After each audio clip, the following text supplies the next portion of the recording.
Alors, bonjour à tous. Une petite vidéo pour la correction de l'exercice numéro 26 que vous aviez à me rendre.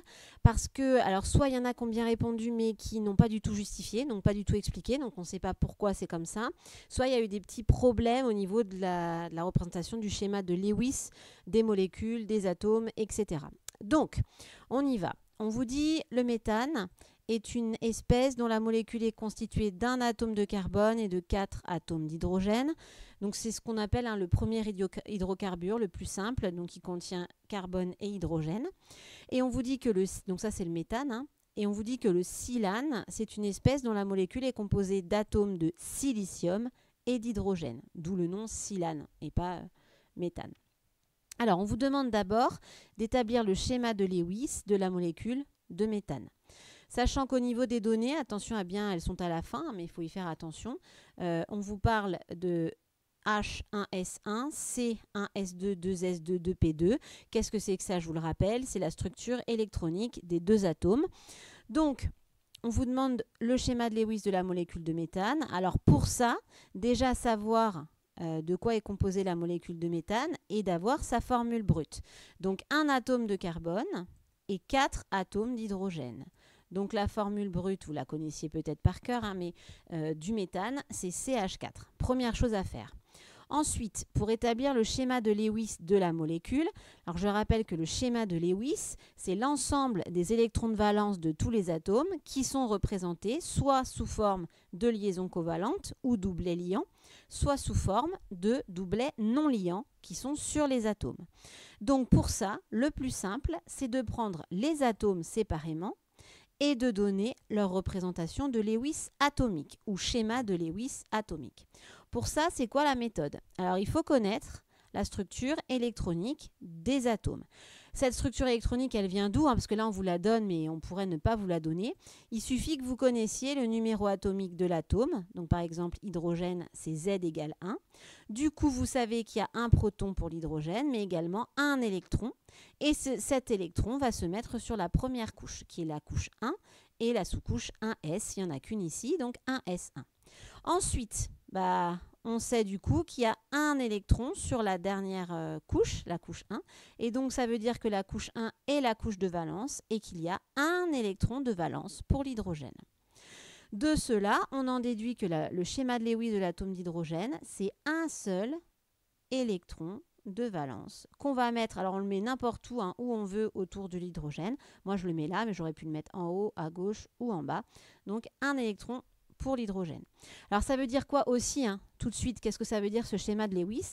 Ça veut dire que l'hydrogène, il va pouvoir faire une liaison covalente et il va devoir faire cette liaison covalente pour être stable.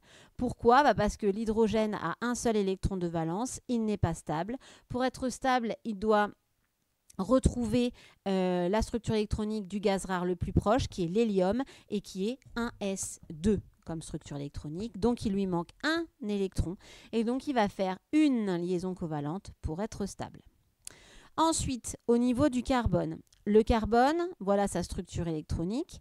La couche de valence, c'est la dernière couche remplie, c'est la couche numéro 2, attention, et elle contient 2 plus 2, 4 électrons de valence.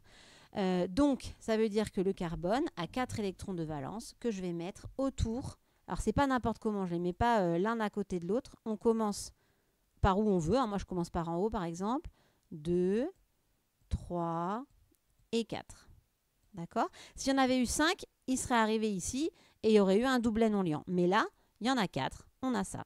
Donc, ça veut dire que le carbone va pouvoir faire 4 liaison covalente et pour cause, il a 4 électrons de valence, il n'est pas stable, il lui en manque 4 pour respecter la règle de l'octet et arriver à la structure électronique du néon qui est 1s2, 2s2, 2p6, donc la dernière, toutes les couches saturées.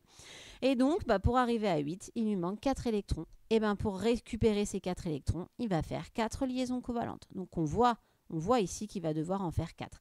Et il n'a pas de doublet non liant. D'accord? Une fois qu'on a ça, on a les schémas de Lewis atomiques. On regarde, attention, il va y avoir 4 atomes d'hydrogène dans la molécule de méthane. Donc, il ne faut surtout pas en oublier. Donc, ça nous donne ça. Donc, après, c'est les Lego. Sauf que là, c'est assez simple.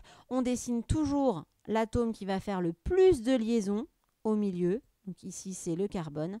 Et ensuite, on regarde comment placer les autres atomes pour que ça fonctionne. Ici, on voit que le carbone doit faire 4 liaisons. On voit que l'hydrogène, lui, doit en faire une seule. Donc, si je place les hydrogènes autour du carbone comme ceci, désolé encore pour les dessins, on aboutit à ça.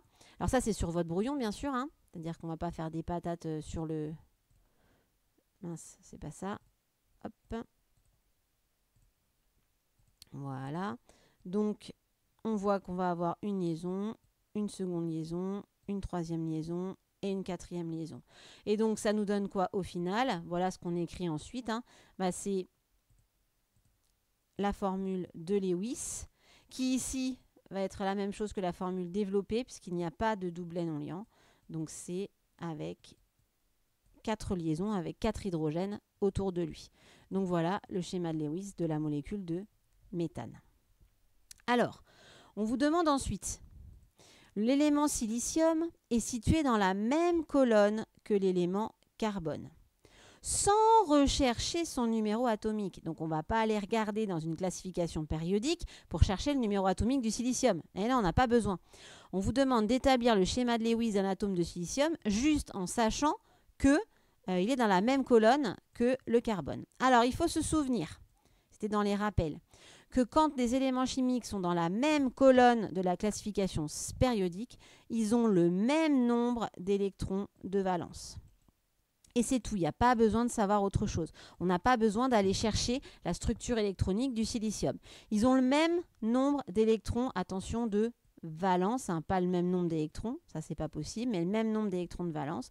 Donc ça veut dire que le silicium, il aura 4 électrons de valence comme le carbone. Donc au final, on aura le schéma de Lewis pour l'atome de silicium, c'est Si pour son symbole chimique et 4 électrons autour de lui. Et ça voudra dire que l'atome de silicium, comme l'atome de carbone, doit faire 4 liaisons covalentes pour être stable. D'accord? Donc, dès qu'on sait que c'est dans la même colonne de la classification périodique, on sait ce qui va se passer pour le schéma de Lewis, le nombre de liaisons et les molécules que ça va engendrer. Du coup, sachant que le silane, donc qui est une molécule composée d'atomes de silicium et d'hydrogène, est un analogue structurel du méthane. Alors ça veut dire quoi, analogue structurel? Ça veut dire même structure que le méthane. Proposer le schéma de Lewis du silane, on sait que le silicium doit faire 4 liaisons, puisque voilà sa représentation de Lewis. On sait que le silane, il n'y a que du silicium et des hydrogènes. Forcément, il faudra combien d'hydrogènes pour aller faire les liaisons avec le silicium? Il en faudra 4. Parce que si je mets que 2 hydrogènes, je vais faire 2 liaisons et puis c'est tout. Donc ça va poser problème. Donc du coup, il me faut 4 hydrogènes. Donc au final, je vais avoir mes 4 liaisons uniquement si j'ai la molécule SiH4. Donc ça sera la formule brute du silane et la formule développée propre, parce que là, c'était pas propre, la voici. Et donc, analogue structurel du méthane, puisqu'on voit que c'est le même genre de formule développée, évidemment. Alors, la correction, hein, vous allez la voir aussi à l'écrit, un petit peu mieux. Alors moi, il vaut mieux expliquer un petit peu davantage que sur cette correction. Expliquer toujours, justifier pour dire ce que vous avez. Voilà, bon courage à tous.